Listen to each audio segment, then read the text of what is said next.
Now, Washington Mornings on the Mall. At AM 630. WMAL.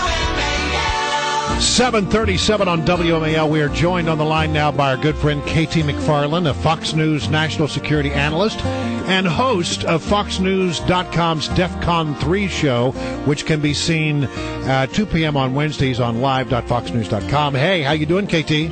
Terrific. Well, we got this bomb plot that's been broken up, and we're getting a lot of detail. I have two questions. Number one, what do you make of this whole bomb plot story that is as it has evolved? And number two, are we giving away too much detail in some of the reporting on it? Yeah, let me answer number two first. Yes, we are giving away too much detail on this. Why? People are doing it for political reasons. It's the same way after the bin Laden raid that all these details that were supposed to be kept secret came out, and even the Secretary of Defense criticized the fact that too many details were let out.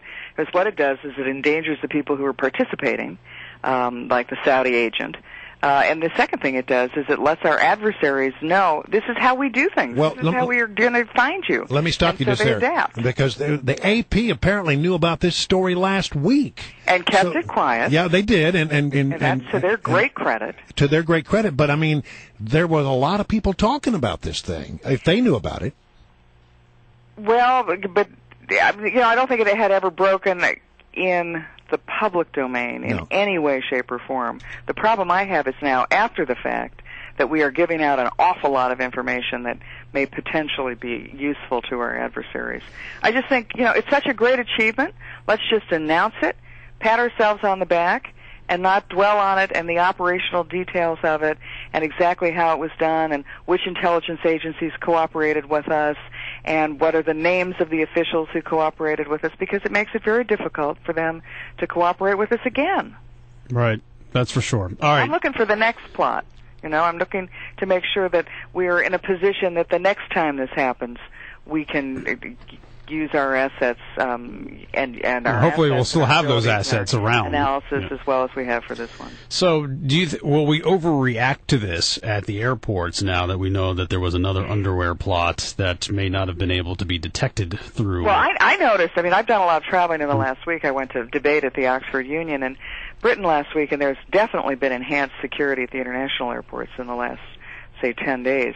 I think that the whole TSA system we have is should be turned on its head. We spend an awful lot of resources on 100% of the population so that we're politically correct and we treat everybody the same.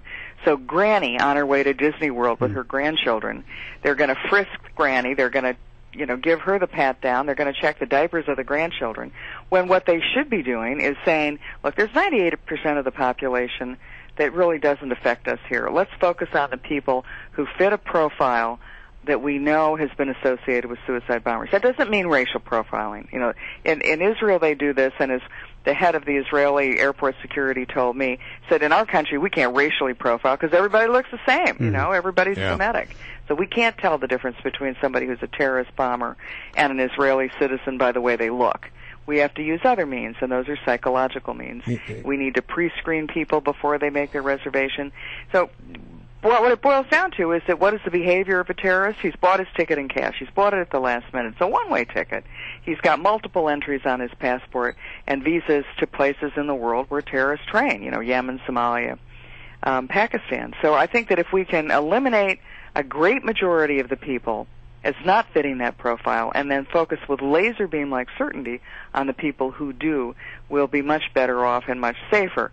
Why is that so important now? Because we've seen with this bomb, it's a bomb that could get through metal detectors. It could get through the full-body scanners. So we've really got to stop worrying about Granny, stop worrying about the teenage girl who's got lipstick, lip gloss, and nail polish. Yeah, exactly. And start focusing on somebody who's got underwear in his bomb. Kip Hawley, the former head of the TSA, says that we should be focused on things that have to do with bombs and forget about the nail clippers because that doesn't really matter in the grand scheme of things. Yeah, and I'd even take it a step further and stop worrying about all those other things that might be made into weapons and focus on the individuals. So you were at Oxford last week, huh?